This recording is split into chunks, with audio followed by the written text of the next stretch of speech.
আর এটা এখন আউট দিতে পারে নাই? না, নিতে পারেনি, ওটা কেবল নাই। আপনার কাছে আছে? আমার HDMI আছে, না HDMI তে হবে না।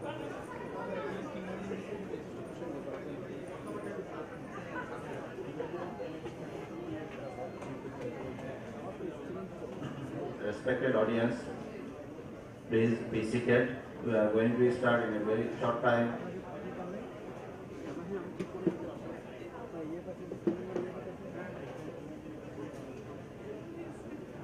Respected delegates from home and abroad, welcome you all at second International Conference of Bangladesh Stem Cell and Regenerative Society.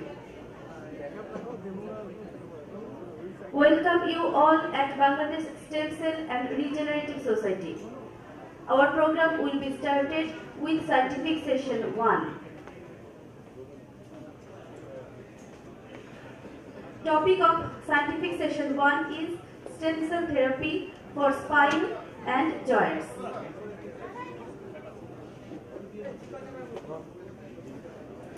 The session will be chaired by Honorable Professor Dr. Syed Muzaffar Ahmed, Professor, Department of Physical Medicine and Rehabilitation, BSMMU, and Proctor, Bangabandhu Sheikh Mujib Medical University, Dhaka.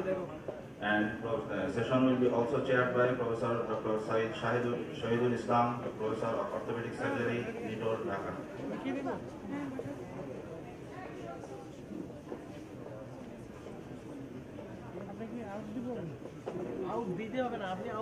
Dear participants, I am proud to announce the name of the honorable speakers from home and abroad for this session. Honorable speakers are Dr. Mohammad Moniruzzaman, Associate Professor, Department of Physical Medicine and Rehabilitation, Dhaka Medical College. Next speaker, Dr. Mushiur Rahman Khushru, Associate Professor, Department of Physical Medicine and Rehabilitation, Bangabandhu Sheikh Mujib Medical University, Dhaka. Next speaker, Dr. Shukriti Das, Associate Professor, Department of Neurosurgery, Dhaka Medical College, and Dr. Vivek Mahajan, Associate Consultant Orthopedics, Indian Spine Injury Center, New Delhi, India. The session will be moderated by Dr. Fayaz Ahmed Khandakar, Associate Professor, Department of Hepatology, Shahid Sohrawardi Medical College and Hospital. I request the Honorable Session Chair, Moderator and guest speaker to come onto the dais and like to request Dr. Fayaz Ahmed Khandakar to conduct the session.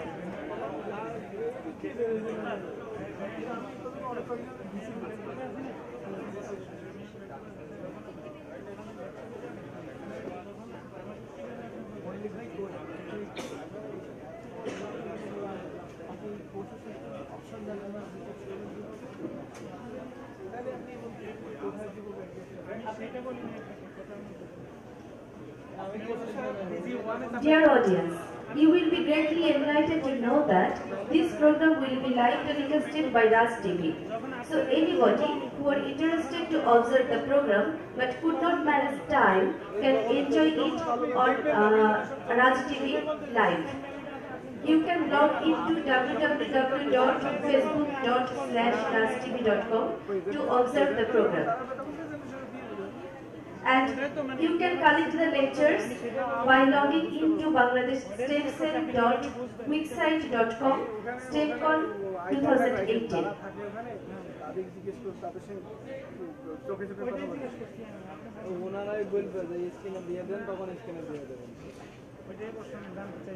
At both of these websites, the program will be live telecasted. Anybody who are interested to observe the program, please log into these two websites to observe the program live.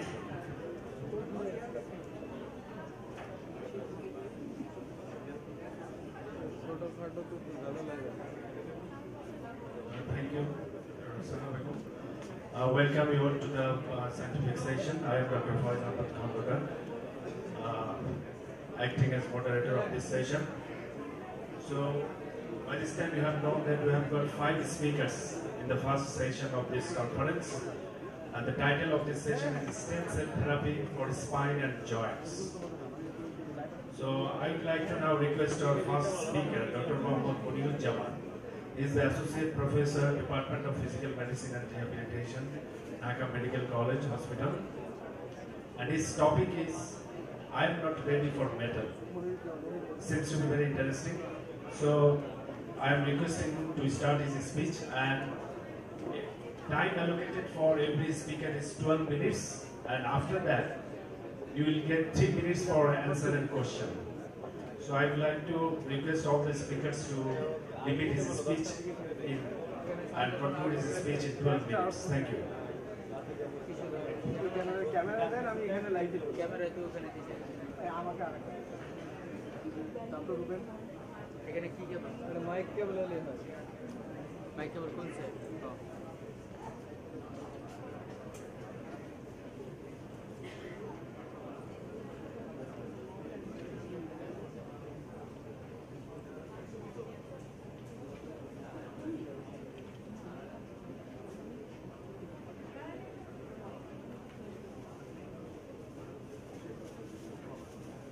Hello. Honorable Chairperson, my teachers and colleagues and students, Assalamu alaikum. I welcome you to this my exciting sessions on the I am not ready for medal. First, I am very much grateful to the Stem Cell Conference 2018 authority for accepting my paper. This experience and scaffold company limited by the I am not ready for metal. So as a member of the ICRA, that means the International Cartilage and Cartilage Regeneration and Joint Preservation Society, they are actually going to a focus meeting in the Milan and on the topics of I am not ready for metal. So I have actually chose these topics for this conference. The why? Actually, for the metallic transplantation, it use lots of complications like para-body, post-body, and the long-term complications. And in the para-body, there is a chance of the bleeding, damage to the nerves, vessels, and the tendons, ligaments, and the fat embolization and the hazards of anesthesia. Post-body, there is the infections and the complications with the anticoagulants. The long-term, the infection and loosening is actually most common, and in the revision arthroplasty, 2 to 5.7%. And in case of revision arthroplasty, sometimes the infection is also occurs, and it also the disability, the function score may be limited to the 44 level in comparison to normal 57. And the others problem also the patient also have to maintain the extra ADL and cannot do the MRI and allow the minimal sports activity. And what is the patient's voice? Actually, in case of the young patients, they say that I am so young, so I want to run to avoid the revision operation. Or the middle age, I want to be active like you. Or the old age, I have many comorbid disease, I have to take the many drugs. And I wanted to walk, to go to mosque, bazaar, the journey by bus, train, the rickshaw, without any support. So is there any alternative? Yes. And why? Because our concern is the joints. So regarding the current treatment is the non-pharmacological or the drug therapies and the intrathecal injections and ultimately arthroplasty. And the current treatment algorithm is like this. And ultimately, you see, even after injury, within the 20 years, 12 years, 15 years, the progression of the OA, osteoarthritis or the arthritis degeneration, we cannot halt. So, but in comparison to other disease like the cardiac ischemic heart disease or the pulmonary the disease or the lung disease, we have a specific protocol for the prevention, primary, primordial, secondary or the tertiary level. But why not in the early OA? So, the need the early diagnosis for cartilage defect or the OA cascade, and we can make the early prevention protocol. And you see, for the changes in the radiological evidence, it may take the long years. But in the early stage, actually, X-ray do not have any clue. So the other imaging technology can help. And by getting this technology, if we detect the early stage, so we can intervene earlier. And in case of age 40, if we use the biologics, and the long-term preservation of the joints can be possible. Or if you do the earlier, the arthroplasty or the operations, the second operation can invite earlier. So the no surgery, no restriction of the lifestyle, the more sports activity and preservation of the my joint like as before. So how I proceed? To stop the reverse the every step of the damage of the knee joints and knowing the background of the progression of the pathology. You know, the cartilage has actually does not contain any blood vessel or the nutrition only supplied by the diffusions, and it actually progression of the defect progress from the superficial to the deep layer, and the pattern of cartilage degeneration or degradation is actually the start from the one side and ultimately the intercondylar or the medial lateral. It depends on the how the injury occurs. And you see that this is the arthroscopic view of the cartilage defect, and the X-ray is different stages, and these stages actually, is it enough for treatment? That means like what I already mentioned before. In the sono image also, it also delineate the progression of the cartilage damage. So what are the triggering factors? All are the triggering factors, and I will go very fast the step by step. First, the meniscus tear. You know, the meniscus tear is the currently is the meniscectomy, and ultimately meniscectomy aggravate actually the cartilage degeneration and the way progression after 7 years, and after 13 years you see there is a stage 4. So, and the in surgical procedure, the no surgical procedure has succeeded. You see the article, and the cell-based therapy is actually the promising. And you see the different type of tear, the horizontal or the radial tear, even the X-ray we cannot see, only see the space reduced, but the sono image you see the tear, and also in MRI. But in complex tear, you should detect in every stage we cannot prevent. It may take the earliest stage of surgery and followed by the biologics. And in case of bucket handle tear, it may take the surgery. And for the cartilage defect, you see the T2 mapping or the ultrasonograph we also can be detect, and the defect can be focal defect or the large cartilage defect. And these type of large defect we can be prevented by the microfracture technique followed by BMAC, the bone marrow aspect concentrate, and it will regenerate the cartilage, fibrocartilage and the hyaline also. And the osteochondral defect you see, it needs the surgery. No, actually not the only stem cell. And it's also I present the 2017 study population. You see the 6 cases on the ONE, and I also mentioned the increase the tubular the compartment at the 0 to 0.3 centimeter increase, and also in the sono image 0.2 to 0.7 centimeter. These arthroscopic view also in the second months. And the cartilage regeneration for the treatment of osteoarthritis is a paradigm shift for the neurosurgical interventions. The elusive path for the cartilage regeneration, actually the lots of articles also already published. ACL PCL tear, you know, the partial tear is also very good for the stem cells, but not the full thickness. This also he's the doctor, the ACL injury 1st January 2018, and in the road traffic accident, and you see we give by using the ultrasound and the C-arm, you see that the dye is tracking. We did the ACL and we inject the stem cell, and after 3 months you see there is the reversal of the signal intensity in the MRI after 3 months. And the course score also I presented in the last hour PMR conference. The knee injury and the osteoarthritis outcome score, they also the increase. And in case of the bone bruise, you see there's this bone marrow edema or the subcondylar edema. Also there's the early stage of the avascular necrosis and the OA process. And we also do the subchondroplasty by doing the stem cell in the subchondral level. And you see that after 8 weeks also it can be reversible as a stage 1. And hip AVN also the same thing. So we also doing the early stage, the stage 1 or stage 2. We give the stem, and by using the C-arm, and after 6 months, you see there is a reversal of the image. About 80% bone marrow edema is subside. And whose score also the hip disability and the osteoarthritis outcome score also the reduced. And you see the review article, this is stem cell therapy for the treatment of hip osteonecrosis, a 30-year review of progress. They mentioned that the injected bone marrow cells that can repopulate the trabecular bone structure and subsequently revitalize and remodel the necrotic bone.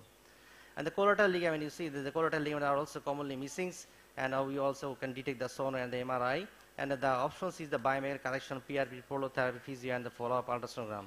And also the infections, the monoarticular, that means tubercular or the chronic monoarticular presence of the synovitis, you also may miss without the current technology of the imaging, except the X-ray. And also the gout can be also possibility in case of monoarthritis. So and even the occult fracture also we may miss, because if you miss the occult fracture or this type of imaging or the pathology, we treat as a simple primary way, and ultimately we cannot prevent. And the muscle wasting also, there is an important role of the prevention or the treatment of the way. And the altered biomechanics, you see the very early stage chondromalacia can be happening, and the options is the tapping, PRP, visco supplement, etc. And you see that there is shoe modifications. The one patient buy the three shoes for the shoe modifications. But the severe stage is so late. You see there is a stage 4, the bone deformity, and he is a candidate for the metal. So we are not biased. But if he or she deny or the extreme age or any relative contraindications, the warfarin taking patient like this, then also we can avoid. And the last is the educate the patient and make a cartilage team, the cartilage physiatrist and the cartilage surgeon. And so we are actually looking for the alternate options. These are last my few slides. Actually, I met with the Nobel laureate Professor Oliver Smith in 2007. Is actually my training part with the Oliver Smith in the USA. And this is the certification in the American Academy of Regenerative Medicine. My home message is actually don't miss the cause of pain, and educate and aware the patients and the young doctors. Avoid the wrong temporary satisfaction of pain relief. Make a cartilage team, the cartilage physiatrist and the cartilage surgeon. They prevent the advanced wave progression by targeting each knee pathology. And the early stem cell is many cases are good option and enjoying the power of cells. The last second is actually, he is a Herbert Henry Asquith, the former British Prime Minister, 1908 to 1916 period. And he mentioned that youth would be an ideal state if it came much later in life. Thank you very much.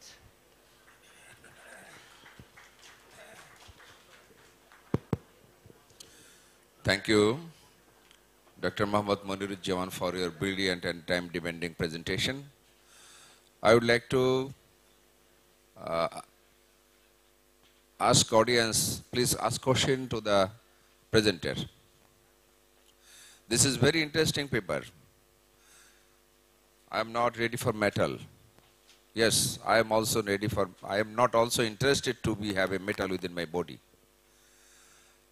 Any question from the audience? So I have some questions. As an orthopedic surgeon, I am very interested about his paper, and he said he is not interested to put any metal within the joint. I do agree with him. So, how many years you will wait for metal, or do you want to avoid totally metal for degenerative arthritis of the knee joint? Thank you, sir, for your nice presentation. I already mentioned that we are not biased. The last slide, if the patient is enjoying the stage 4 OA, that means the bony deformity and the severe decrease or the total reduction of the tibial joint space, he is a candidate for the metal. But our motto is actually the early detection of the knee pathology, which actually start the cascade of the way, and we should intervene the earlier. It may be the meniscus tear, it may be the ACL partial tear, or it may be the early cartilage defect. So if you correct the earlier, so actually you can keep your joints as young as possible. Do you have any studies how many days we can delay for metal? How many days we can delay for metal? It may be. Actually, sir, I do not mention here the stage 4 we give the stem and it can prevent. We do not show it. We actually try to mention the stage 2, 3, we try to. But in case of stage 4, actually if patient deny or any contraction of the surgery, then we can give stem, but actually in USA they shows also some study that in case of stage 4 they do the stem cell and they may compare and they also mention in the metal, not in the stem. Score is more in the. Do you have actually the stage 1 not for with ultrasonogram for the diagnostic of musculoskeletal disorders. Chairman, you have any question? Thank you, Dr. Monirujjaman, for convincing topic that you have imparted this early morning. Actually, it's scientific innovations are going on. We're hunting for the more research articles. regarding stem cell therapy. As you know, the National Institute of Science has established a guideline in USA in 2009 for application of stem cells in various conditions like nerve cells, bone cells, and some conditions like Alzheimer's disease, Parkinson's disease, spinal cord injury. So it's a guideline, and we should wait for the successive days to implement the full matter of stem cell therapy in our country. And I will request my scientific partners and innovators for go through the strict cell biology and cell culture and freezing of these stem cells so that clinical application might be more helpful for the patients with these conditions. Thank you very much. Thank you, Dr. Mohammad Moniruজ্জামান. Now I would like to request our second speaker of this session, Dr. Moshiur Rahman Khosru.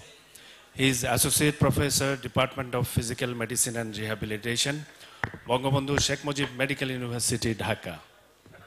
He will be talking on making life pain-free and functional.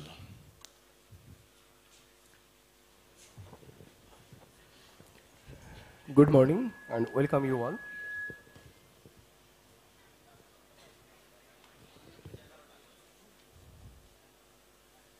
Thank you, Mr. Rapporteur, respected chairpersons. I am Dr. Moshiur Rahman Khosru. My topic is making life pain-free and functional.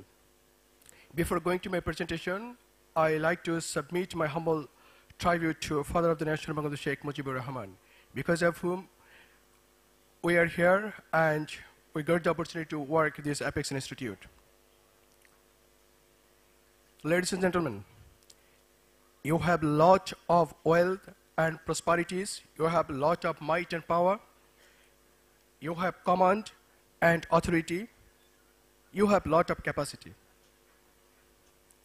Life is becoming meaningless if we are dependent. And we all know what are the common medical conditions that makes our life dependent. And what I believe deep in my soul that the best asset of a human life is independent. You all know the current scenario of musculoskeletal disorder across the globe. The scenario is not different from other parts of this world here in Bangladesh.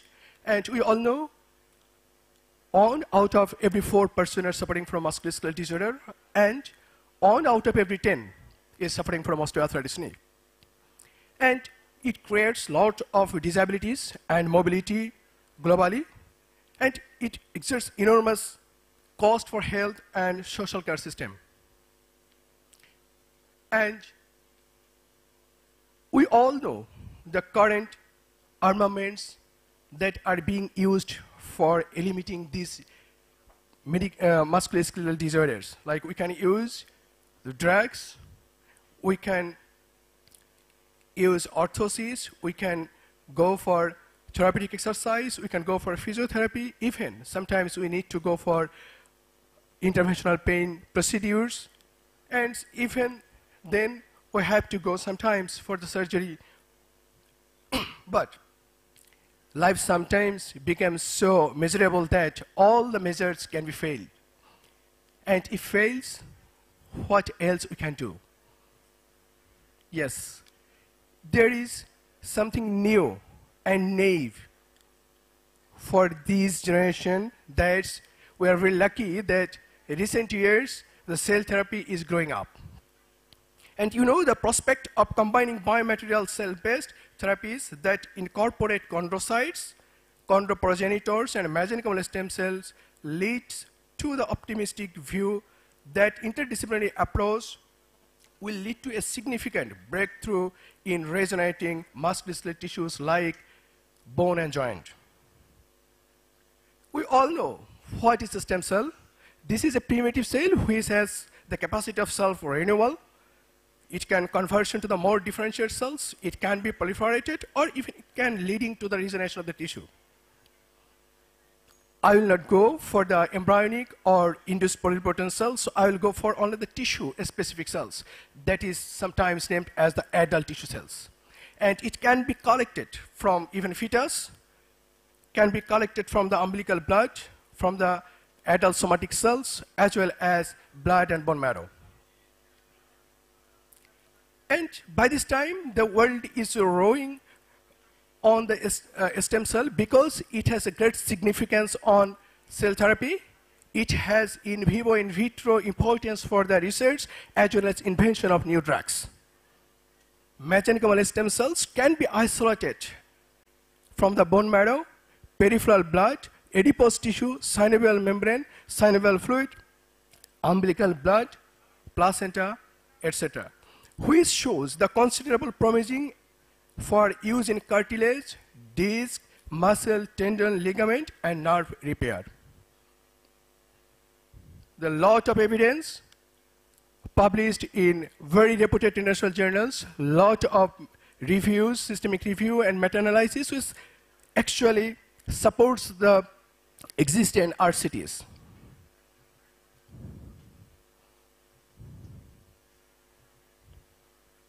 Here, we have some successful trials that brings new hope in musculoskeletal medicine in this country. And now we see the new hope, which was before that it was esteemed that it's impossible. Now it's becoming as possible. In last few couple of months, we have started a trial for osteoarthritis knee using peripheral blood-derived mesenchymal stem cells. We have transplanted peripheral blood-derived stem cells for 6 patients having grade 3 and 4 osteoarthritis knee according to our protocol. And out of them, 67% are female, and their mean age was 53. And only 1 case was grade 4 and 5 was grade 3 cases. And the result shows, so far, we didn't go for the long follow-up, but we went for only 12 weeks longitudinal follow-up, and we found that pain reduced from 7 to 2 on FAS, and cartilage thickness increased up to 0.18 millimeter. Another case was Undad having its outcome. That's Mr. Saleh Ahmed, 45 years old, diagnosed as patient with neuralgic amyotrophy.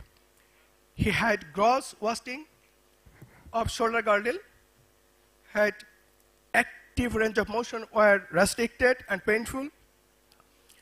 His muscle bulk reduced and measured as 25.5 centimeter. Muscle power was 2.5. Sensory was diminished at C5. And his VAS was 7. Sono-guided peripheral blood-derived stem cells were transplanted to the epineurum of the brachial plexus. And at 10 weeks follow-up, we found that his muscle bulk increased by 1.5 centimeter, power increased by 1, that it transfers from 2 to 3, and active range of motion increased by 10 degree, as well as pain reduced from 7 to 1. I like to share a story of this young girl, 22 years old, paraplegic for 6 years, due to spinal cord injury at T12 level following fall from height. She went under stabilization surgery on 2012. And this is a hospital research paper that she readmitted in CRP on 2014 and found that sensory level was 3, motor was L1, neurological level was 1, and impairment scale was 3, and his skeletal level was T12. At the time when we examined her, she was unable to stand, unable to walk with KFO. She had to do intermittent self-catheterization. She was dependent for dressing, toileting, and grooming. And her condition was like that, and she had lost her all hopes. We tried, because we don't find any new hope for him, a new hope for her, and we tried with peripheral blood-derived stem cells transplantation, forming a team with neurosurgeon, anesthetist, transfusion medicine expert, and a physiatrist. After 2 months of transplantation, we found that her muscle power becoming 3+, and she is able to walk with KFO, and even then, after 4 months, I found that she is able to climb stairs with KFO. And in last weeks, we examined her and found that her sensory level is L4 in left side, which is shifted from the L2, and L3 from L2 on the right side. And motor power increased up to 3+. And you already saw that she can climb stairs with KFO. We have some publications regarding this, and in 2018, we have an article in Osteoporosis International that pain and functional outcome with cartilage degeneration in patients with osteoarthritis after autologous adipose tissue-derived stem cells therapy, a phase 2 RCT. Respected chairpersons, learned audience, you all know that regenerative medicine is a naive clinical field in our country. And we have started a clinical trial again in these university autologous peripheral-derived stem cells therapy or osteoarthritis knee, a phase 2 RCT, and I like to express my humble gratitude to the university authority that they granted me a grant, financial support for this project. We are dreaming big, we are trying, but our resources is very low, though there is an imbalance between these two things, but we are trying our level best. In conclusion, mesenchymal stem cell therapies offer huge potential to revolutionize the treatment of cartilage defect, disc degeneration, tendon, ligament, muscle, and nerve injury. In future, it is expected that stem cell therapy will replace many surgical treatment options among patients with musculoskeletal disorders. Ladies and gentlemen, we may avoid knives if we can regenerate ourselves. Thank you very much for patient hearing.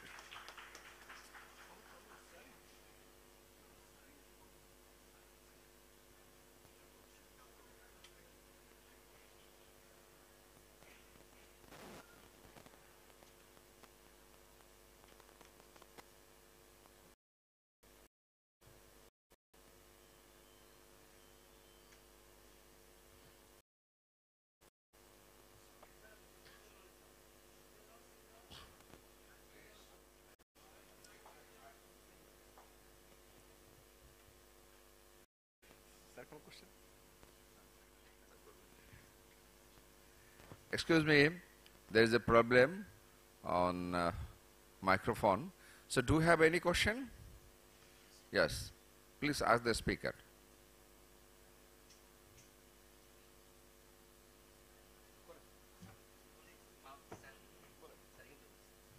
Thank you, Dr. Khushi, for your nice presentation. I just ask a simple question. The before procedure, what is the ACS score, and the after procedure or after 4 months, what ACS score actually the patient enjoy, as patient has spinal injury?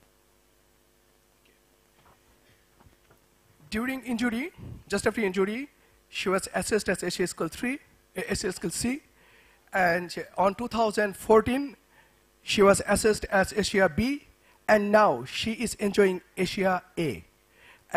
Though he is now totally not dependent and not independent, she needs lots of assistive device supports, but yeah, she is getting some hope, and because she already she enjoyed some muscle power and sensory as well as neurological improvement on her both lower limbs. Probably, as you said, she was C, then B, then A.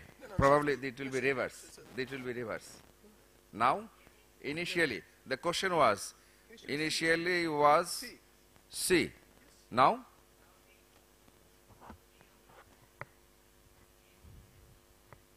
Now? No. Now, she, during admission, she was SS skill C, as the research paper mentioned. And when we examined, we found her as stage B. Okay. And now she is on Asia scale, I think so, some kind of D. Yes, and she is D.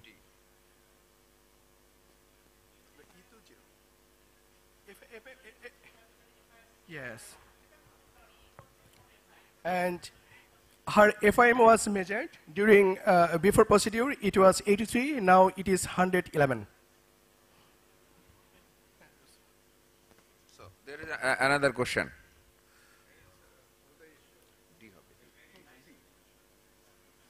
Sir, you please come here.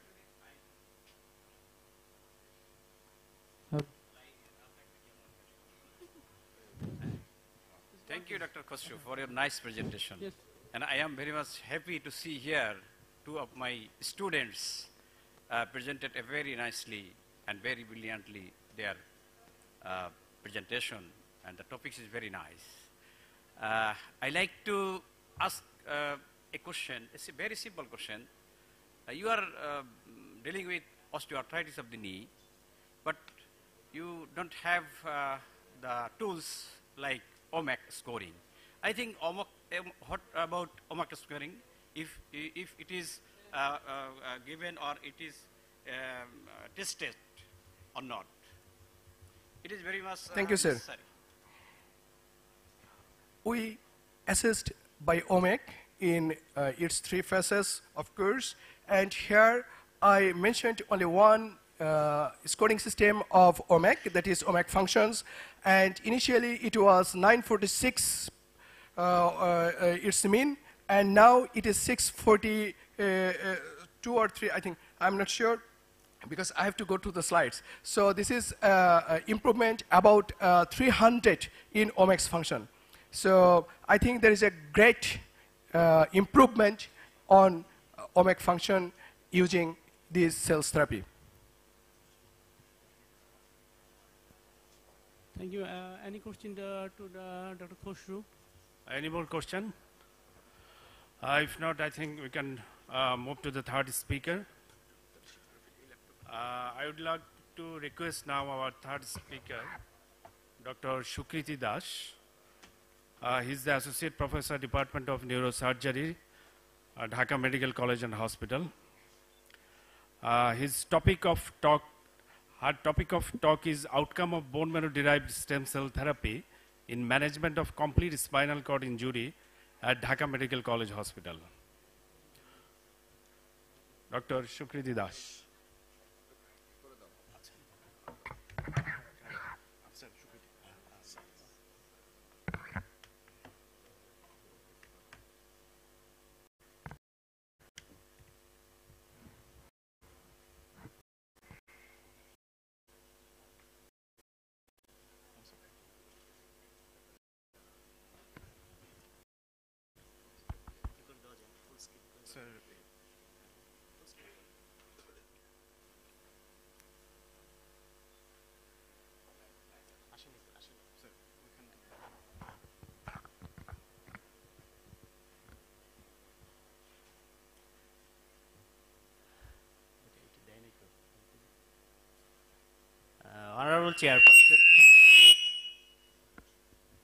Honorable Chairperson, respected teachers, learned audience, faculty from home and abroad, welcome everybody to this session STEMCon 2018.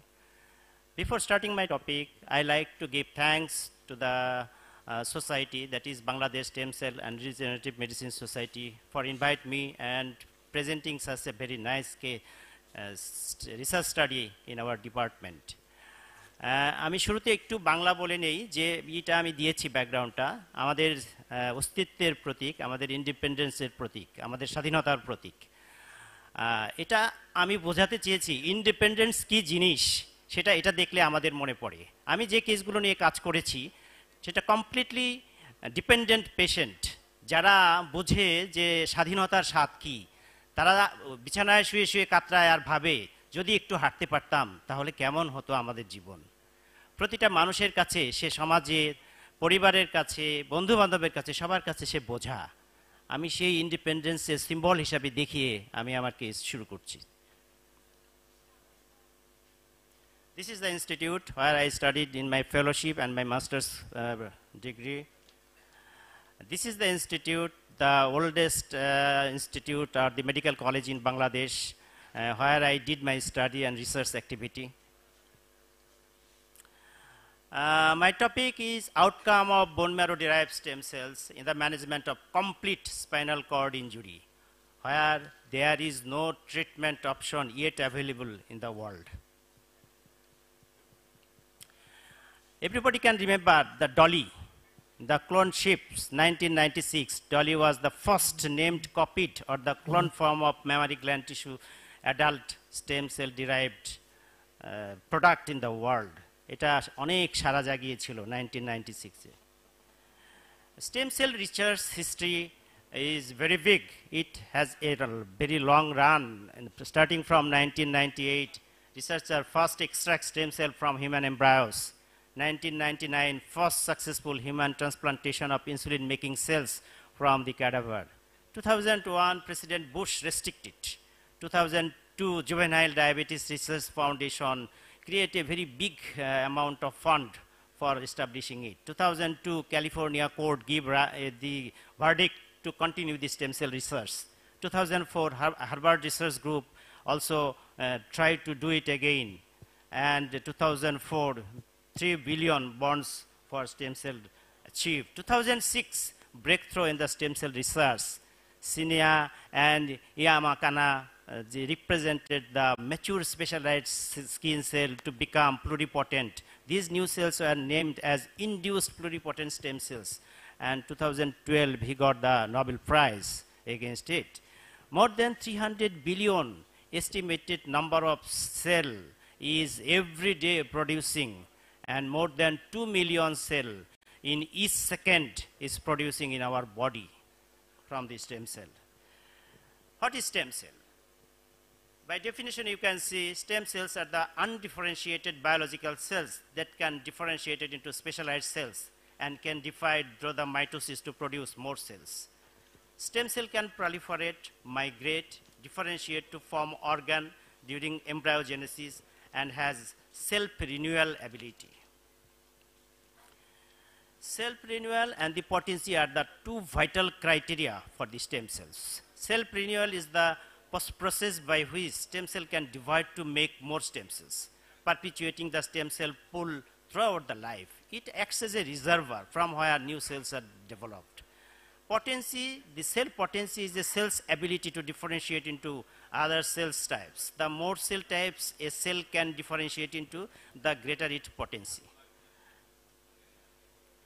You see, lot of potency is the totipotent, pluripotent, multipotent stem cells as per number of multiplication and cell derived from it. Oligopotent, unipotent, and progenitor cell. Progenitor is the final reverse product of the stem cell. It's between the normal cell and the stem cell. You can see the different phases of potency. How this stem cell can work? Adult stem cells cell act as a pool or the reservoir. আমরা জানি যে এটা থেকেই নতুন করে sell তৈরি করবে। Body can repopulate itself with cells when old one die out. Embryonic stem cells are created in the first 2 weeks of life and are the source of all cells that make the growing fetus. The embryonic stem cells are from usually human embryo and fetal tissue. Adult stem cell can collected from umbilical cord blood, bone marrow, blood and the peripheral blood stem cells, skin, placental tissue, and fat. Stem cells in medical science, a lot of discipline are exercising stem cells therapy in different way. The neuro application, orthopedic, ophthalmic, hepatic, cardiac, renal, vascular, endocrine, and many departments are using it, discipline are using it. But in our topic, stem cell in medical science, in neuroscience is specifically in the complete spinal cord injury and traumatic brain injury. These are the two vital topics where the option of treatment is not very much available. It is also using in spinal fusion treatment, stroke therapy in acute and chronic, motor neuron disease, cerebral palsy, muscular dystrophy, multiple sclerosis, and Parkinsonism. All these are the degenerative process where stem cell can regenerate new cell and replacing the permanent cell of the brain.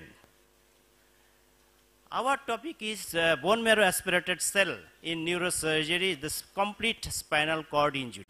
Every year, around 0.25 to 0.5 million of injury has a negative impact over the national some extent, and the use of autologous bone marrow aspirated cell of stem cell therapy in spinal cord patient has a more advantageous. Aim of bone marrow aspirated therapy. The aim of bone marrow derived stem cell therapy, repair of damaged tissue that has lost the potency to heal itself. In order to accomplish the goal, stem cells have been transplanted into the damaged area, directing them to grow a new healthy tissue. Here, we've highlighted damaged area. You see, damaged area is at here. Everybody in the world, the research going on, they are applying their stem cell either into intravenous route or in the CSF pathway. But we are the pioneer of this doing research where we are applying the stem cell directly at the site of the injury. It is one of the exceptional study which one we did in Dhaka Medical College Hospital. How bone marrow stem cell works in spinal cord injury? Lot of controversy regarding the activity of the stem cell. How these cells, is the mechanism of action of which the stem cells are believed to be repaired damaged tissue include the secretion of neurotrophic factors, ability to rewrap injured nerve fiber, suffering demyelinization, and forming of neural circuit and potential ability for differentiation. But very recently, it is elaborating the research activity to see the recent research on mechanism of action. Secret growth factor to promote functional outcome and after brain injury via neurogenesis, spinal cord injury and synaptogenesis. Produce and induce many cytokines, decrease glial scar formation because you see scar formation inhibit the growth of the neuron and differentiate cell of neural origin including neuron, astrocyte, and glial cells. Indication, our indication was complete spinal cord injury, Asia grade A, where there is no sensory, no motor, and everything lost. No hope of life at all, as because it's completely bedridden. And the exclusion criteria is from the pregnant woman, ongoing infection, severe hepatic, renal, and heart failure, coagulopathies, and others. Surgical procedure, how we did this intervention, this research study in our department, is patient will be under general anesthesia and will be placed in prone position, that is upur hoye shoar pore eta kora hobe with the aseptic precaution. About 60 ml of bone marrow was aspirated from the posterior suprailiac crest. Aspirated bone marrow was then filtered in a specially designed bag. Aspirated bone marrow was concentrated by using BMAC machine. The sedimented BMAC was then collected from the jar. This is the procedure. This is the BMAC kit, you see. This is the BMAC kit, the different element of the BMAC kit at here. And this is the procedure by which we bring the mesenchymal bone marrow. You see, this was concentrated in the, filled up in the bag, and this was the process of putting. You see, these are the centrifuger, and these are the stem cell. This is the plasma, this is the stem cell. We collect that stem cell, and we placing it. Finally, the surgical procedure, the posterior midline incision was placed. Posterior spinal decompression and stabilization was done, durotomy was done, CSF pathway made established, transplantation of the stem cells at the site, damaged site, dural closure was done, and wound closed layer by layer. Here, the totally different setup and totally different intervention was done as because in same sitting we are doing decompression, stabilization, fixation, and stem cell placement. This sort of study is not available in the world. And you see paraoperative BMAC transplantations. This is our case series. We did 22 cases in Dhaka Medical College Hospital. You see the gender, age, injury site, causes of the injury, and Asia grade. You see the cause of injury was due to trauma, that is RTA in 9 cases, fall from height was 13 cases, and the site of injury was cervical vertebra in 4 cases, and thoracic vertebra at the level of the thoracic is 18 cases. Age was less than 18 is 7, and 18 to 60 is 13, and more than 16 2. And time since injury was acute in 2 cases, subacute in 17, and chronic in 3 cases. Subacute means in between 2 to 4 weeks. Majority of our research patient was within 2 days. And the result on the basis of the improvement motor function, improvement sensory function, and improvement of the autonomic function. These are the Asia grade we see, and you see the result. This is very vital. You see all the patient was in grade A, 22. You see 3 patients have no development, 10 patient is 1 grade development, 7 patients have 2 grade development, and 2 patient is 3 grade development.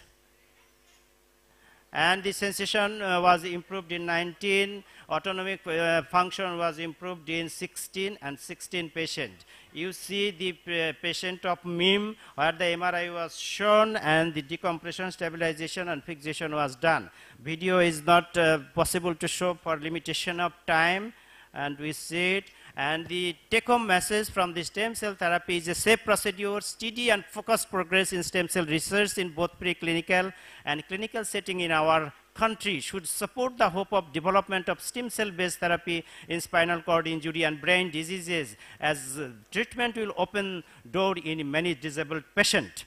This is ourselves, but before you see the lot of publications in the different international journal from our department, and you see we present this paper in the WFNS, World Federation of Neurosurgeons, and it was highly appreciated. You see it is also accepted in the World Spine Conference in Valencia, Spain, and it is also, we present these cases in the Dhaka Medical College Hospital. We also present in the World Health Organization's program 7th April, and we present it in Khulna Medical College Hospital and different institute.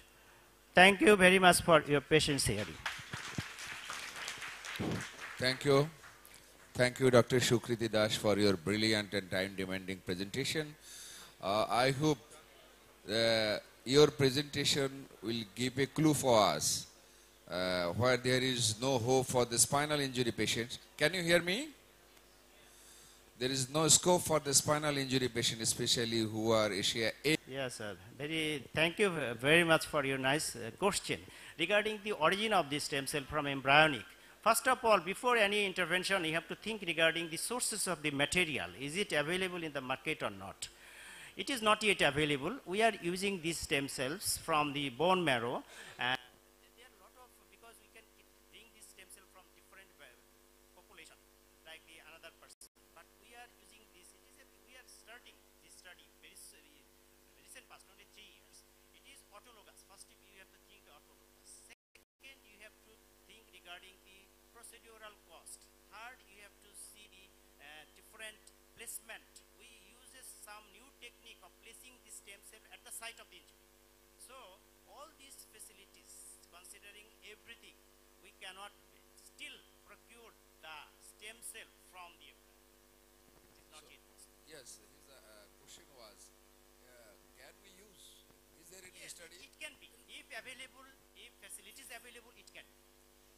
If it would have been possible to use embryonic, would it have been a better outcome or something like that? But there is no research, no study yet developed. Oh, thank you.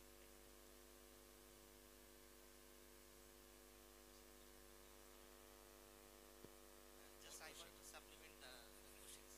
Actually, the embryonic stem cell, many research also in the developed country, and the developed countries, some centers have supported the central clinic. They mention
the last question. Thank you, sir, for the nice presentation. It's a very independent presentation. My two questions to you. First question is there any time limitation from where we can find the improvement? First question. Second question, you applied the Asia grade A in all patients. If we apply Asia grade B or C, can we get the more improvement by surgery? Thank you. So I can add, I have these two questions also.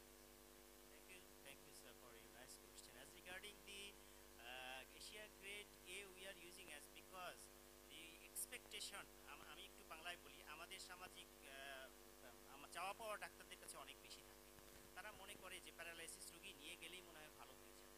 তো আমরা এমন একটা জায়গা থেকে কাজ শুরু করেছি যেখানে আসলে there is no expectation at all. তাদের এখান থেকে খুব বেশি অনেক চাওয়া পাওয়া হয়, কারণ because it is complete everywhere the doctor told them that there is no chance of improvement, completely transected for. আমরা সেখান থেকে আমাদের যাত্রাটা শুরু করেছি। সেখান থেকে আমরা করে দেখেছি যে কোনোটা গ্রেড বিতে যাচ্ছে, কোনোটা সিতে যাচ্ছে, কোনোটা ডিতে যাচ্ছে। এই যেটা যাচ্ছে সমাজ কিন্তু এটা সুন্দরভাবে গ্রহণ করছে। সবাই এখন ছোটে ছোটে আসে যে স্টেম সেল কি থেরাপি দেওয়া যায় না, কিছু কি করা যায় না, আমাদের ডিপার্টমেন্টে আমাদের স্টেম সেল ইউনিটে আসে। তো আমরাও এশিয়া গ্রেড বিতে করা যায়, সিতে করা যায়, কিন্তু সেইটা করে আমরা কতটা রেজাল্ট, আমরা গ্র্যাজুয়ালি সেটা শুরু করব। কিন্তু আমাদের যেহেতু একেবারেই প্রিমিটিভ স্টেজ স্টাডি, আমরা only 24 কেসেস ইন বাংলাদেশ। তো আমরা এটা দেখে আমরা একটা কনফিডেন্স অ্যাচিভ করেছি। আমরা সিআরপির সাথে কথা বলেছি, আমরা ওদের সাথে কাজ করতে চাই, ওরাও আমাদেরকে দিয়ে কাজ করাতে চায়, কিন্তু অ্যাচিভমেন্টের লেভেলটা কতটা হবে এটা বলা যায় না। এটা ছিল একটার উত্তর। সেকেন্ড একটার উত্তর ছিল যে আমরা কত দিনে রেজাল্টটা পাবো। Actually result have to B observe not less than 6 month. 6 মাসের আগে আমরা রেজাল্ট প্রত্যাশা করি না, কিন্তু ভেরি লাকিলি আমরা immediately after the surgery we get some result. Why? Because we are doing decompression, stabilization, fixation and fusion in same sitting. At the same time we are giving transplantation of the stem cell. So two work are doing it same stage, one-stop service.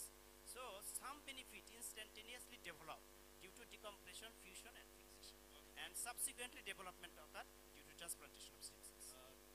Thank you, Dr. Sukriti Das. We are running behind time, so I would like to request our last speaker of this session, Dr. Vivek Mahajan. He is from India.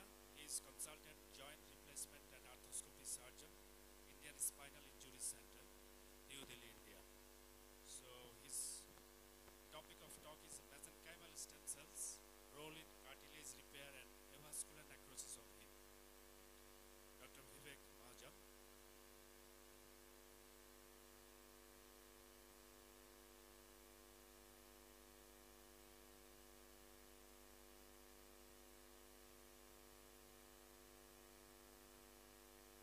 Multimedia, please. Can you extend that one? Why not? Still, it is not working. Multimedia. That screen is not working in front of us.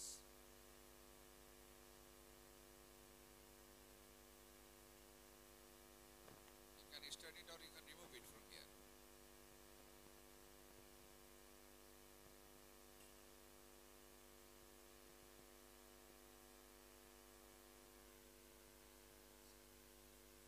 Good morning, everyone.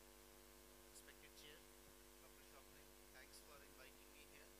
I'll be talking about the role of mesenchymal stem cell or the autologous stem cell in the cartilage repair and the avascular necrosis of hip. Well, articular cartilage defects, they usually don't heal, and that was told like way back in 1743, and eventually the joint is filled with a tough fibrous tissue. Well, we need to understand the difference between a focal cartilage defect and an osteoarthritis. When we are talking about focal cartilage defect, we are just talking about defect which is well localized in a small area of the joint. This is almost like comparing your job with a dentist who is trying to repair a single tooth vis-a-vis a dentist who is trying to look after the whole loose dentition. Other thing we need to understand that there's a difference between a repair in cartilage and a regeneration in cartilage. When we talk about repair, we are aiming at a new tissue which might not be identical, but when we are talking about regeneration, we are aiming at a tissue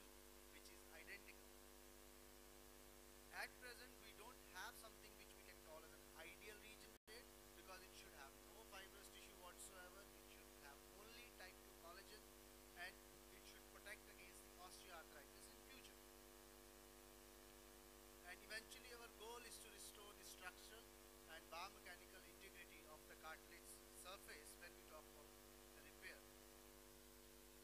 In last 20 years, there have been two big steps in terms of articular cartilage repair. One, we know the disease mechanism now in a much better way, and there has been dramatic enhancement in terms of biotechnology. So now, from this stage, I can say that now a chance for articular cartilage repair or regeneration does exist. If we classify the options, then broadly there are three kinds. You can either replace a cartilage by using an autograft or an allograft, or you can do a transplantation, maybe by using an ACI, or you can do a local mesenchymal stem cell stimulation to increase the progenitor cell count by doing a microfracture or BMAC. ACI has shown good results, 20 years of experience, thousands of patients treated, durable results with good clinical results. However, we need to understand that it involves a high cost, especially in developing nations. It involves cell cultivation, it involves a scaffold, and at the end it involves two surgeries for the patient. And there is not much clinical literature which can compare ACI to osteochondral treatment like BMAC. And ACI when we are doing, it does not have any effect on the subchondral bone and the joint microenvironment which involves the synovium, etc. Bone marrow edema is quite common after ACI. Literature has documented it well. This edema increases over a period of time. Eventually it can even weaken the subchondral bone and it can cause collapse and leading to the failure of ACI. And other thing we need to understand that if a pure cartilage defect, if we don't treat it, eventually the cartilage defect is going to involve the subchondral bone. So what started as a pure cartilage defect, eventually it becomes a osteochondral defect. Maybe we need to treat both cartilage and bone because subchondral bone matters. Based on these assumptions, scientists proposed a theory in which it was proposed that primarily the driver for cartilage defect repair probably is bone and synovium, because cartilage by itself is an avascular and aneural structure, but subchondral bone and synovium, they are highly vascularized and highly innervated tissues. We know the cartilage defect or the cartilage damage, which we can call as a pure cartilage damage, it's rare. Other thing that matters is when you decide to repair the osteochondral defect, because the primary indication is to repair the osteochondral defect, not just concentrate only on the cartilage. Microfracture has been a good step but may not be ideal because the effect, it decreases over a period of time, the repaired tissue, it deteriorates after some time, and whatever functional or athletic activities the patient gets, these activities tend to decline after some time. So maybe by doing microfracture, we are burning few bridges. How? Because if we are doing a microfracture and it fails, and we subject the patient to ACI, there are 3 times higher chances that the ACI is going to fail.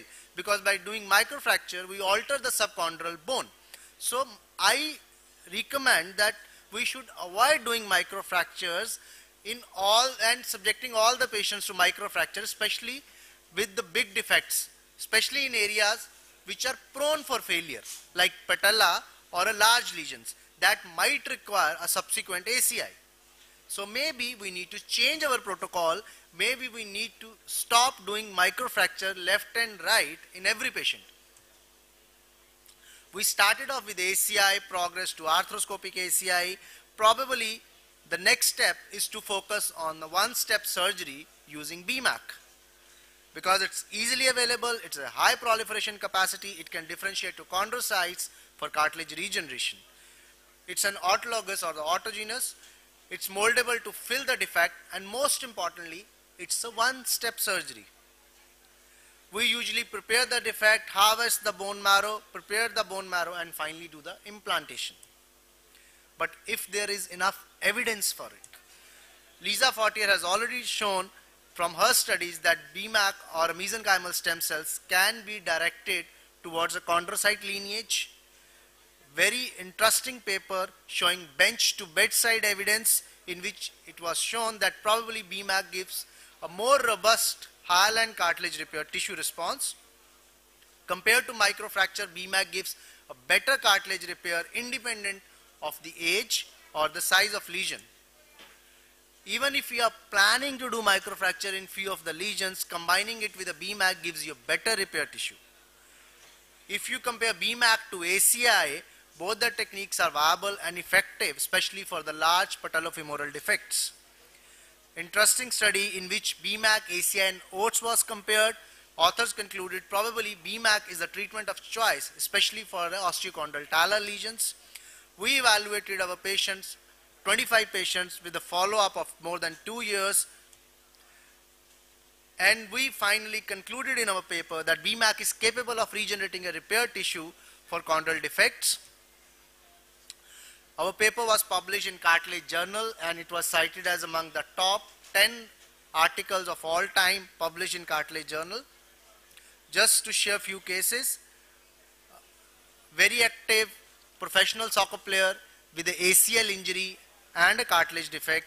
ACL was repaired, BMAC was done, he was back to playing sports at 1 year of follow-up. We did a repeat MRI. MRI showed the complete filling of defects. Second look scopy was done at 2 years of follow-up, almost completely healed and abundance of type 2 collagen. Another patient for a femoral condyle, another patient where it was done for a trochlea. All these lesions are notorious because usually ACI or a microfracture does not work in these areas. But BMAC is a relatively new technique. There are very few studies, but it's a user-friendly technique. It's a low-cost technique, especially if you compare it to ACI. But we need a prospective randomized studies. We need our own data in our own patients at a long-term follow-up in large lesions. So in last 20 years, our cartilage patient has changed to a middle-aged patients. We can even treat the multiple defects, large defects, previously failed treatments. So eventually I can say that we are capable of treating more complex cases. But again, my humble advice is that each technique does have a role. Always consider the local, regional and the comorbidities before you jump upon any treatment. There is no single option right now available which can establish a hyaline cartilage seen naturally.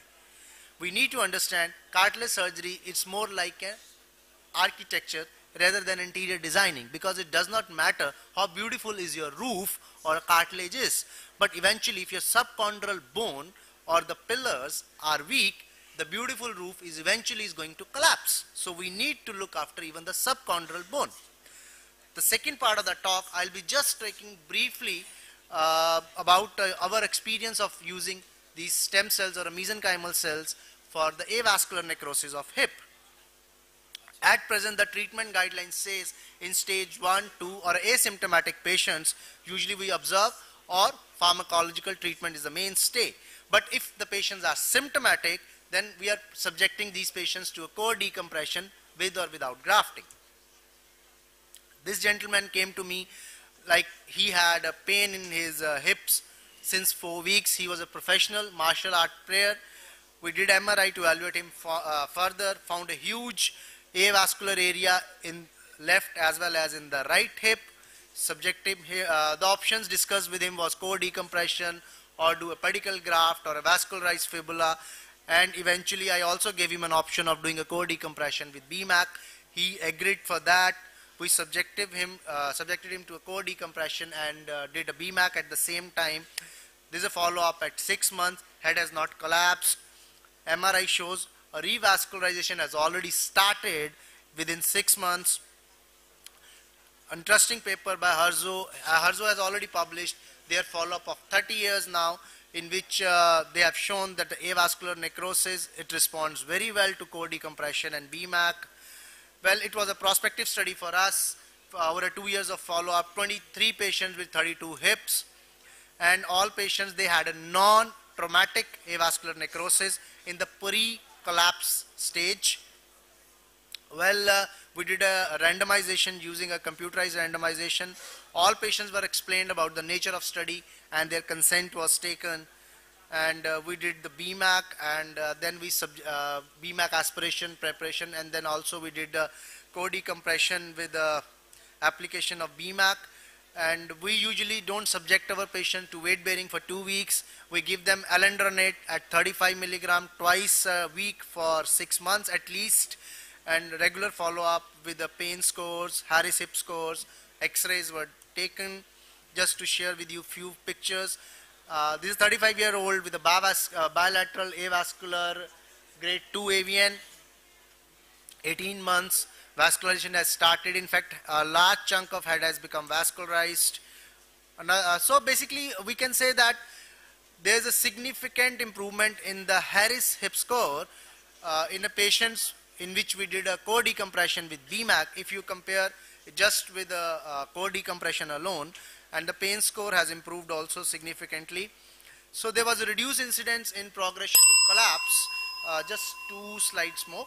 So in reduced incidence of collapse. So finally we can conclude that BMAC is a safe, efficient, and technically less demanding if you compare it just to core decompression, and probably is a better treatment modality than doing a core decompression alone. So eventually we all are here to find a biological solution for a biological problem. Thank you so much for your patience hearing and inviting me here.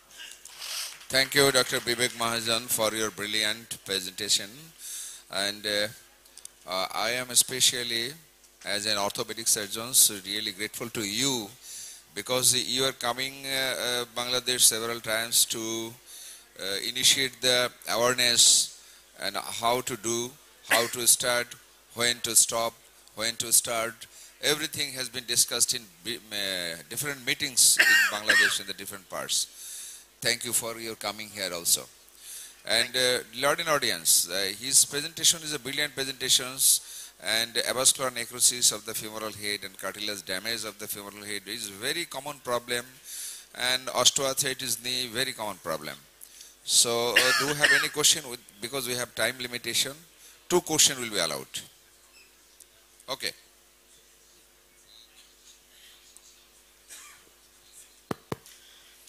Myself, Major Dr. Muhammad Maruf Hassan, Associate Professor of the Department of Biomedical Engineering here at MIST. Thank you very much for your wonderful presentation. I was going to ask the same question to the previous speaker, but since it resonates as well in here, so I could ask you as well. So it seems this BMAC is very important for the stem cell research nowadays, and you have got wonderful results. But my question is, it's a very basic question. Since I'm a scientist, I'm not a physician. My basic question is, how do you become sure that after this BMAC technique that you got your target population 100% pure? And the second question is, and how do you know that these bone marrow derived mesenchymal stem cells are converting to this osteoblast or chondrocytes? Since the previous guy, he also showed these kind of cells, they're also converting to the nerve cells. So what would be the mechanism? I would ask you if there is any side effect or bad effect in future for this treatment. If you don't know the mechanism, how would you troubleshoot the problem? So I want to know the mechanism, how it works, and also how do you know the target population you have got, the pure cells? How did you check it? Thank you very much. So that's an interesting question. Basically, first is we need to understand that what we are injecting, what it is. Basically, what's the quality of it? For that, when we started our study with the cartilage, we used to do a colony forming unit, CFU, for each and every patient. We have a record of it. So we used to study it and how it is happening. Then eventually we understood that by patients who are smokers, who are diabetics, and usually their colony forming unit was low. Patients who were having age beyond like 50-55 years, their colony forming unit significantly decreases. Second, like we have done the BMAC for the cartilage defect. Then to know, as I showed in one of the slides, we had an opportunity. We were actually lucky that we could get biopsy for 2 of the patients, because they came for a meniscal tear to us. At the same time, we took consent and we took the biopsy, and we saw it under the microscope, and we were quite happy to see that there was abundance of type 2 collagen. I won't say it was like a natural cartilage, but it was quite similar to that. So I hope that answers your question. But again, the golden test to say like what we have got is good, it will last long, and it's natural. The only test that we can do is take a biopsy from there. Other than that, there are a lot of other tests like MRI, cartilage sequencing. That's all. That's more of a guesswork. But to say with the confidence, like what we got is natural. Take a biopsy, take a chunk of tissue, and send it to lab. Thank you for brilliant question and brilliant answer also. Any question? Yes, sir. This is the last question, please. Thank you, sir, for your nice presentation. I am Dr. Divakar, orthopedic surgeon, consultant, NITOT. Sir, my one question is there any role of stem cell therapy in meniscal injury of knee? Okay, so basically meniscal injury, that's there are different types. Okay, if you talk about meniscal injury in a complex tear, I will straight away say no. But we see a lot of young patients who are professional sportsmen. Okay, and there is a flap tear, okay, or a root avulsion. But in those cases also, first you have to repair it. Just by saying that you inject a stem cell and meniscus is going to become all right, that will be wrong.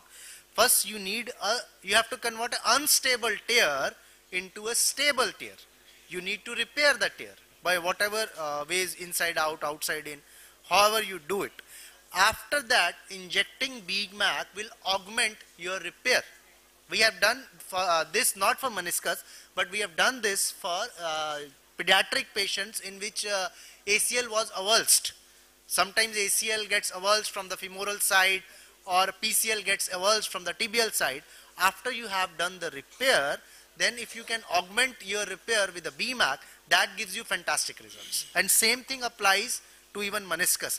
Right now there is not enough literature to support this. Thank you. Thank you, Dr. Vivek Mahajan, for your nice presentation and brilliant answers. Thank you. Thank you so much. So we are at the end of this first session. Now I would like to request our chairs, Professor Syed Shahidul Islam first, and then Professor Syed Muzaffar Ahmad, to make final comments and conclude the session. Thank you, Mr. Reportier. First of all, I would like to convey my gratitude and respect to the organizer for arranging such a beautiful and time-demanding conference, especially Professor Dr. Masuda Begum, President, Stem Cell, Bangladesh Stem Cell and Regenerative Medicine Society, and Professor Dr.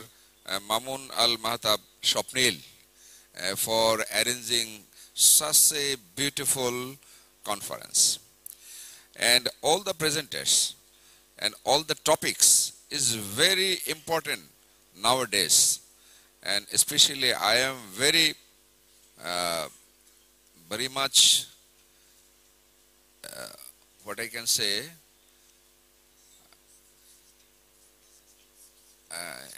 enthusiastic, not only enthusiastic, I am glad to hear their beautiful lectures from these presenters. Mr. Muhammad Moniruzzaman, yes, I do agree with you that I am not ready for metal. I am an aged person.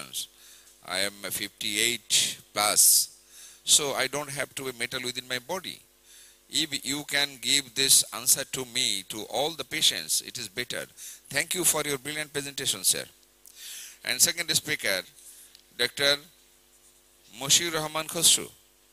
Your presentation also very nice and making the life pain-free and functional. This is the aim of the surgeon, disease conditions, and it is hopeful for us that you will be able to reduce the price if you can try. The last speaker, Vivek Mahajan, as I already have been said, he is trying his level best to increase the awareness all over the world, not also in Bangladesh. He is traveling all over the country and making this stem cell therapy for all the patients and for all the physicians and surgeons. Thank you for patient hearing. Thank you, Mr. Chairman, Professor Islam. I must homage respect to Professor Mahuda Begum, chairperson of this session and Society of Stem Cell Regenerative Medicine, and General Secretary Dr. Maul Mahatab Shobnil for the rigorous attempt of initiating such an innovative approach, a newer era in Bangladesh of stem cell therapy. Really, it is applauding and promising for our scientists and researchers, those are striving long for a newer approach in the treatment of some diseases regarding musculoskeletal and also nerves. So I must impart some thinking over the topics of Munir Jaman Khan. Yes, I'm much optimistic with your dream that I'm not ready for metal. I'm searching for newer ones that will be implemented in our clinical practice in the future days, like stem cell therapy in various musculoskeletal and neural disorders. I'm applauded. I'm optimistic for the endeavor. I'm waiting for your success in the future days. Next, Monsiwan Khusru has depicted a clinical picture of his clinical work in the ward that he has done in the ward. And he has shown a potential degeneration of the nerves in his spinal cord injury over the application of stem cell. It is praiseworthy work he has done. So I must appreciate Dr. Khusru for his endeavor for unveiling a truth of applying stem cell in these conditions. And Dr. Shukti Das, a magnificent researcher, he has done so many 22 cases of spinal cord injury that he has shown success in this clinical trial. Really, it was magnificent and inspiring for us that we'll go for newer approach like stem cell therapy in Bangladesh, which was in a dream in our country, but it is a reality nowadays. So I must appreciate many congratulations and best wishes to Dr. Shukri Das for his scientific innovations and approaches for this clinical clinical matters of spinal cord injury. I must appreciate, praise the matter. And global speaker Dr. Vivek Mahajan has shown a very scientific activity over the hip and ONE joints. It's also a clinical trial, and I've got some worldwide recognition of application of the stem cells in some disorders.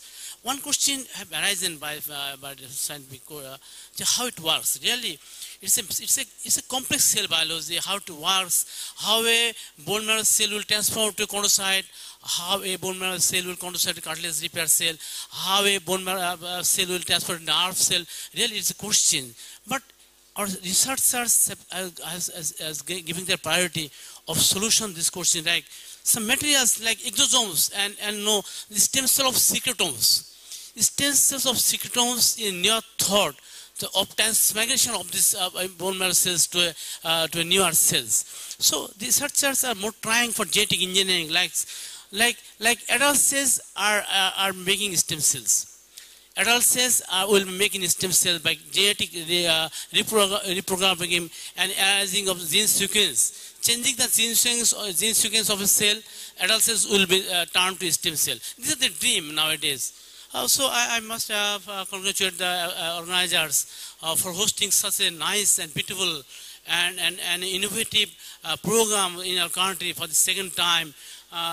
So I must hope success of these organizers, and I best wishes for the audiences for their kind attention and their carrying of pain to present here to learn to hear the topics of the speakers.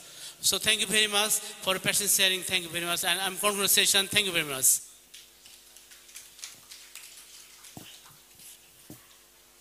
Thank you, sir. Thank you, dear audience, for patient hearing. I am very glad to inform you that this program is live telecasted. Please log in to Raz TV, www.facebook.com RazTVBD, and also bangladeshstemcell.wixsite.com/StemConBD 2018. It's time for crest giving. I would like to request our Honorable Chair, Professor Syed Mozaffar Ahmed, Professor, Department of Physical Medicine and Rehabilitation, Bangabandhu Sheikh Mujib Medical University, to deliver crest to Dr. Mohammad Moniruzzaman, Associate Professor, Department of Physical Medicine, Dhaka Medical College, and also Dr. Moshiur Rahman Khusru, Associate Professor, Department of Physical Medicine and Rehabilitation, Bangabandhu Sheikh Mujib Medical University.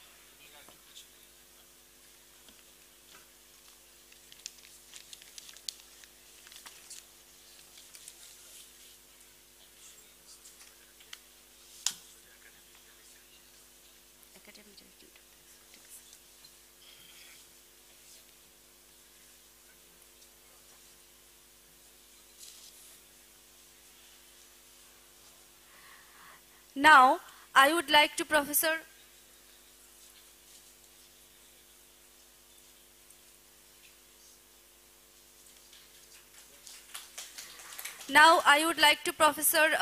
Syed Shohidul Islam, Professor of Orthopedic Surgery and Academic Director, NITOR, Dhaka, to deliver crest to Dr. Shukriti Dash, Associate Professor, Department of Neurosurgery, Dhaka Medical College.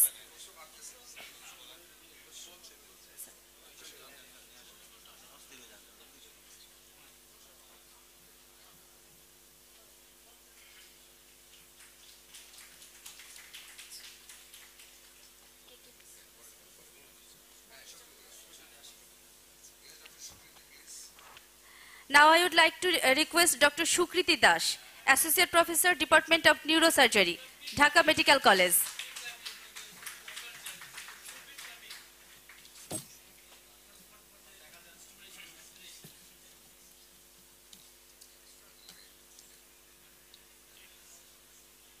I would like to request next Dr. Vivek Mahajan. Dr. Vivek Mahajan, Consultant, Joint Replacement and Arthroscopic Surgeon, Indian Spinal Injury Center, New Delhi. Dr. Vivek Mahajan.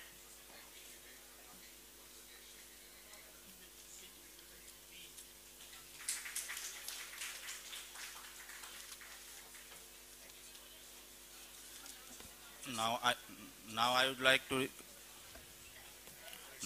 like to request Professor Dr. Masuda Begum to come to the dais, please.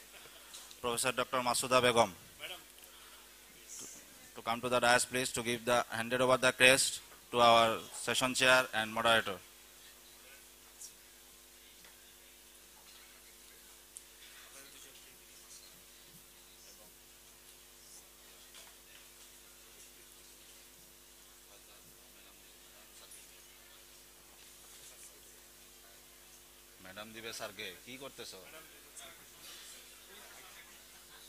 Professor Dr. Masuda Begum handed over crest to the Professor Dr.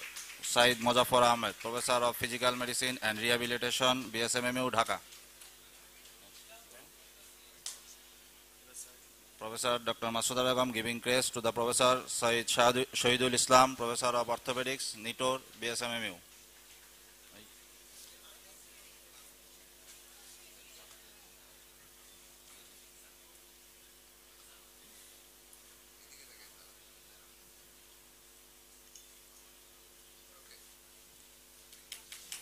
Now crest is given to the moderator, Dr. Fayaz Ahmed Khandakar, Associate Professor, Department of Hepatology, Shohid Sohrawardi Medical College and Hospital.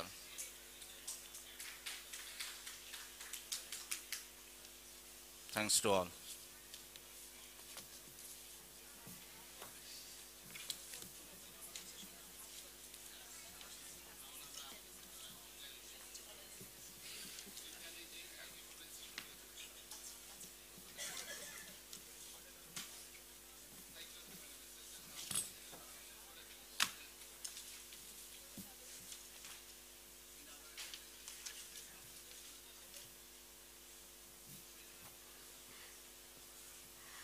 With crest giving, our session, scientific session 1 has come to an end. Dear audience, our inaugural session will be late for some unavoidable circumstances. We will go to scientific session 3. Scientific session 3 is about stem cell therapy in hepatology.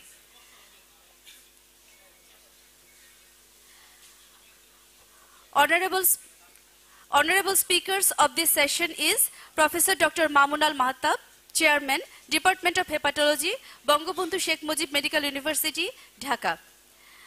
And this session will be chaired by Professor Dr. Iyarul Kobir, Professor of Biochemistry and Molecular Biology, University of Dhaka. And this session will be moderated by Dr. M.A. Rohim, Abdul Malik Ukil Medical College, Noakhali. I would like to request moderator to come on the dais with the honorable speaker and chair. Please come to the dais with honorable speaker and chair.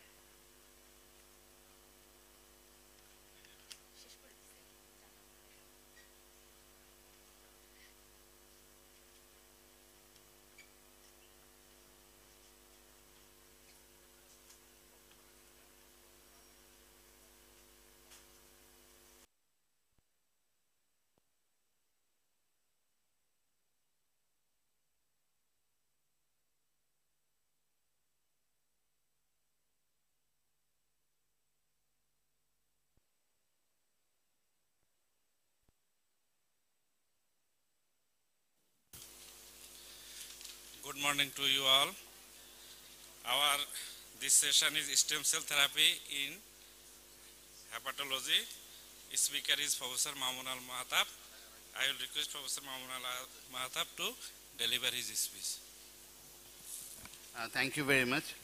It is indeed a pleasure to see such enthusiasm in stem cells. As one of the organizers of the conference, it feels very nice to see you all here listening to the recent development or work with stem cells in this country. My presentation will be on our work on autologous hematopoietic stem cell transplantation in decompensated liver cirrhosis. And for the sake of the greater audience, I will try to speak mostly in Bengali. আমরা সবাই জানি যে লিভারে একটা খুব ভালো regenerative capacity আছে। Liver যদি কোনো কারণে ক্ষতিগ্রস্ত হয়, like hepatitis B virus, C virus, alcohol, fatty liver, whatever be it, liver can regenerate. So ফলে যখন কোনো লিভারে ক্রনিক ইঞ্জুরি হয়, that can cause destruction of the hepatocytes, the liver parenchyma can be damaged, there can be abnormal in the liver synthetic and metabolic function and so on. But অধিকাংশ ক্ষেত্রে the liver can manage such damage and regenerate. But there are certain occasions when the liver fails, the liver cannot regenerate, and then we have overriding damage that overrides damage যখন liver regenerative capacity override করে, then the liver fails and we need induced regeneration. So in hepatology, we can induce regeneration in two ways. One is in vitro procedure, that is liver transplantation, which is unfortunately not yet available in this country, and the other is in vivo procedure or stem cell transplantation. এবং এখানে আমাদের আলোচনার বিষয়বস্তু our experience with stem cell transplantation in decompensated liver cirrhosis. Again, যদি আমরা stem cell transplantation এর কথা বলি বা stem cell therapy কথা বলি in decompensated liver cirrhosis, we can stimulate stem cells in two different ways. One is the indirect method, where we induce stem cell proliferation by injecting granulocyte colony stimulating factor. So how does granulocyte colony stimulating factor work? There is a paper from Kumar et al. From ILBS India, Institute of Liver and Biliary Sciences, যারা দেখিয়েছে যে যদি GCSF injection দেয়া হয় তাহলে bone marrow থেকে পেরিফেরিতে stem cell mobilisation 30 থেকে 70% increase করে। সো ইট ইজ ডকুমেন্টেড যে GCSF বোন ম্যারো থেকে পেরিফেরাল ব্লাডে স্টেম সেল মোবিলাইজেশন করে। এখন কথা হচ্ছে যেটা আজকে আরো প্রশ্ন এসছে যে ডাজ স্টেম সেল এই যে আমরা স্টেম সেলগুলো দিচ্ছি এগুলো কি লিভারে গিয়ে লিভার হয়ে যাবে কিনা? বেসিক্যালি ব্যাপারটা তা না। They are all mature stem cells, they will not transform into hepatocytes when they go to the liver. So how do they work?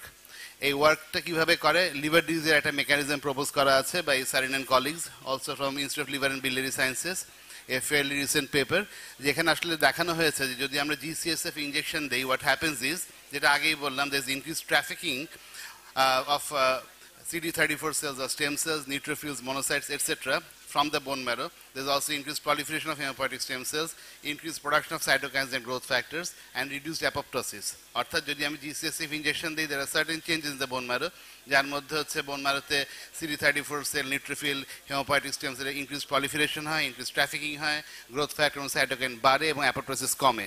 These things indirectly then result in increased regeneration in the hepatocytes and reduced fibrosis and inflammation in the liver. So it's an indirect mechanism. We don't need to assume that stem cell liver is stem cell. They actually work in an indirect way, the mechanism that has been published in the recent literature. And there are many papers in the published literature that deals with stem cells in decompensated liver cirrhosis. এখানে আমরা 11টা paper দেখতে পাচ্ছি এবং যদি আমরা একটা meta analysis দেখি তাহলে দেখব যে এই পর্যন্ত যে সমস্ত পাবলিশড পেপারগুলো আছে সেগুলো মেটা অ্যানালাইসিস বলছে যে stem cell therapy in decompensated liver cirrhosis is safe and effective to some extent. So let me share our experience with you.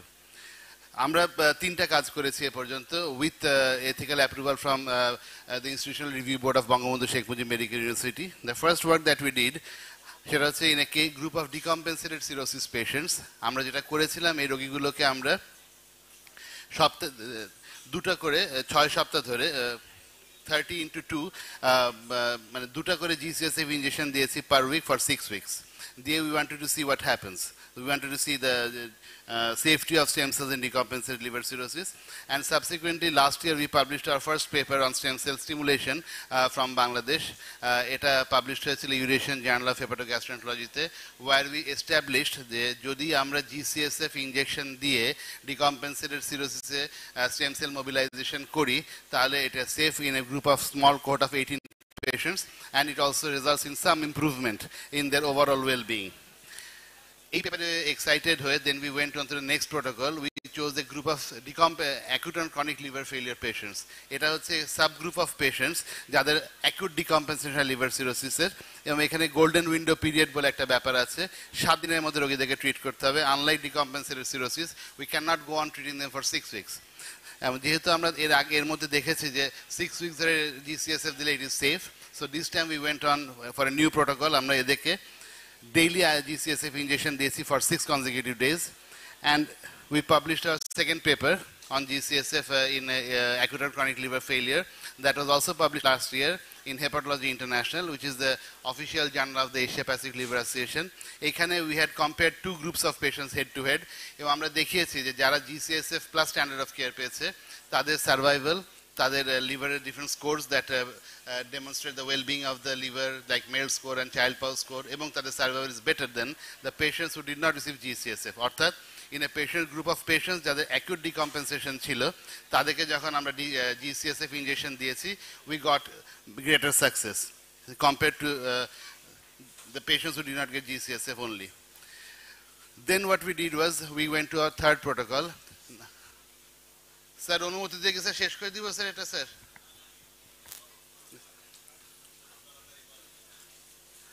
So what we did was we went to our third protocol. এক্ষেত্রে আমরা যেটা করেছি, এক্ষেত্রে আমরা আগের protocol অনুযায়ী decompensated liver cirrhosis রোগীদেরকে 6 দিন ধরে GCSF ইনজেকশন দিয়েছি ডেইলি একটা, but this time we decided to apply the stem cells directly. So what we did was আমরা stem cell কে harvest করেছি. It was an example of multidisciplinary multi-departmental collaboration in this university. আমরা গত বছর ফেব্রুয়ারি মাসে প্রথম direct stem cell apply করি. We collaborated with the Department of Hematology and also Transfusion Medicine. গত বছর 12 ফেব্রুয়ারি প্রথম stem cellটা করা হয়েছিল এই ইউনিভার্সিটিতে। এখানে আপনারা দেখতে পাচ্ছেন যে এটা একজন পেশেন্ট যাকে আমরা GCS দিয়ে স্টিমুলেশন করার পর অ্যাফেরেসিস প্ল্যাটফর্ম ইউজ করে we harvested the stem cells, এবং এটা হচ্ছে স্টেম সেলগুলো কালেকশনের পর এরকম দেখা যায়। দিস দ্য অ্যাফেরেসিস মেশিন, পেশেন্টের কাছ থেকে স্টিমুলেশনের পরে GCSF দিয়ে স্টিমুলেশনের পরে স্টেম সেল কালেক্ট করা হচ্ছে এবং স্টেম সেলগুলো একটা ব্যাগে কালেক্ট করা হয়।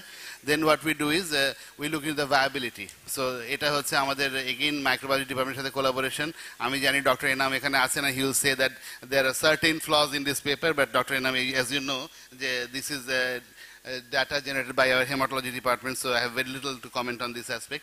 Anyway, this shows the viability of the stem cells, the count of the stem cells but done by flow cytometry.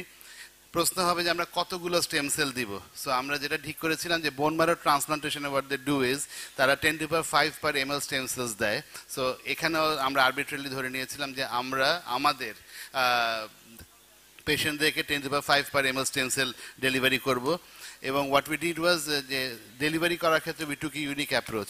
আমরা ট্রান্স আর্টেরিয়াল কেমোএম্বোলাইজেশন করতে পারি, that is we hepatologist, A group of hepatologist can go to the cath ল্যাবে গিয়ে আমরাই hepatic আর্টারিকে selective ক্যানুলেশন করে liver ক্যান্সারে selectively chemotherapy inject করতে পারি, যেটাকে ট্রান্স আর্টেরিয়াল কেমোএম্বোলাইজেশন বলা হয়। সেই টেকনিকটাই আমরা এখানে অ্যাপ্লাই করেছি। ইনস্টেড অফ অ্যাপ্লাইং কেমোথেরাপি, ওই যে কালেক্টেড স্টেম সেল সেটাকে আমরা ক্যাথ ল্যাবে নিয়ে গিয়ে হেপাটিক আর্টারিতে ডাইরেক্ট অ্যাপ্লাই করেছি। So we have so far done 68 cases. এর মধ্যে 59টা কেসের ডেটা আজকে আপনাদেরকে আমি দেখাতে পারবো। I have almost finished. যেটা দেখছেন যে বেসলাইনে অ্যাভারেজ কাউন্ট ছিল 6500-র মতো, but after the 6 doses of GCSF injections there was a rise in GCSF total count of white blood cells. Average আমরা 28000-এর মতো হোয়াইট সেল কাউন্ট পেয়েছি। There was a rise in CD4 cell count. আমরা দেখেছি CD4 cell count is on an average 10⁸ per ml. আমরা target ছিল 10⁵ per ml দেওয়া। আর পরের ডাটাগুলো এত বেশি দেখার দরকার, শুধু নীল কলাম আর লাল কলাম দেখেন। At base line bilirubin was 2.98 on an average. আমরা বিলিরুবিনের ডিক্লাইন দেখেছি, it came down to 1.81। Albumin was improved, prothrombin time was improved. Most importantly ascites, যেখানে 36 জন পেশেন্টের 2+3+ অ্যাসাইটিস ছিল, at day 90 we got only 1+ ascites. একজন পেশেন্টের significant ascites পেয়েছি। Here I must mention that these patients got standard of care plus stem cell therapy. It is not that standard of care is not given. So standard of care, whatever we do in hepatology department, plus stem cell therapy. কয়জন রোগী মারা গেছিল এই follow up পিরিয়ডে? we saw that 12 patients had expired. এর মধ্যে unrelated cause varicose bleeding was 3, MI was 2. Related cause বা liver related কজে মারা গেছে হেপাটিক এনকেফালোপ্যাথি এবং হেপাটোনাল সিনড্রোমে 7 জন। But this is again the course of the disease. So we can say the পেশেন্টদের এই 7টা পেশেন্টের course of the disease was not altered by stem cell therapy, but there was no acute event that led to their death. So stem cell therapy was safe in this 7জন patient also, but they did not probably work adequately. So এরপরে আমরা যেটা recently করেছি, গত 30শে August আমরা একটা নতুন ওয়েতে স্টেম সেল ডেলিভারি করা শুরু করেছি. আমরা জানি যে হেপাটিক লিভারের 80% ব্লাড সাপ্লাই হচ্ছে portal vein, and the blood flow is much slower, and it is also economical to access the portal vein. I don't need to go to a cath lab. So এখন আমরা যেটা করছি, আমরা একইভাবে stem সেলগুলোকে collect করার পরে, instead of going to the cath lab, we use a 4D ultrasound, we identify the portal vein, we inject the collected stem cells directly into the portal vein, and we are expecting some better results. It is too early to say. আমরা এভাবে এ পর্যন্ত 10টা রোগীকে দিয়েছি. And I am very happy to say যে আমাদের যে ট্রান্সআর্টেরিয়াল রুটে স্টেম সেল ডেলিভারি, এইটা has been accepted in Eurasian Journal of Hepatogastroenterology and will be published next month. We are very grateful to BSMU authority, কারণ 3টা পেপারই ethical approval পাওয়া গেছিল BSMU থেকে, এবং 3টা পেপারই was partially funded by BSMU, এবং 3টা full article we have acknowledged BSMU for giving us the fund. So in summary, আমরা যেটা বলতে পারি from our study যে autologous hematopoietic stem cell transplantation is no miracle. It does not cure liver disease, but it is showing promise in decompensated liver cirrhosis. আপনারা অনেকেই হয়তো প্রশ্ন করতে পারেন যে এসব রোগীর ক্যান্সার হয়েছিল কিনা. আমরা প্রত্যেকটা রোগীকে বেসলাইনে সিটি স্ক্যান করেছি, ট্রাইফেজিক সিটি স্ক্যান, এবং তাদেরকে রেগুলারলি আমরা সিটি স্ক্যান বা আল্ট্রাসাউন্ড এবং আলফা ফিটোপ্রোটিন দিয়ে মনিটর করি. এই যে প্রায় 70টার মতো রোগীকে আমরা করেছি, কারো আমরা ম্যালিগনেন্সি দেখি নাই. So it seems that stem cell therapy is beneficial, but we have to go a long way. যেটা মনে রাখতে হবে যে we don't have a liver transplant program yet, and when we have a liver transplant program, it will take at least several decades to have adequate supply of liver, because আমরা এখনো blood transfusion deficient country, so we cannot expect যে আগামী 5 বছর 10 বছরের মধ্যে we'll have enough livers. So we still need to work on alternates. We can say that stem cell therapy is a bridge to transplant. It will probably help our patients live a better and a longer life, but unfortunately it will probably not cure them. But it is still premature to say, much more manipulation to go on. In our country, we often see negative interest of the media in physicians, but stem cell therapy did attract very good attention. These are a few examples of the media attention that was given to stem cell therapy in liver disease that was done by us. And thank you very much for your patient hearing. This is the theme of this conference, stem cell therapy, the way forward. We really believe in that way, এবং আপনাদের এই যে enthusiastic participation, that is encouraging all the people who are doing stem cell work in this country, I'm sure for. ধন্যবাদ. Thank you, Professor Mamun Al Mahatab. Now the question for audience.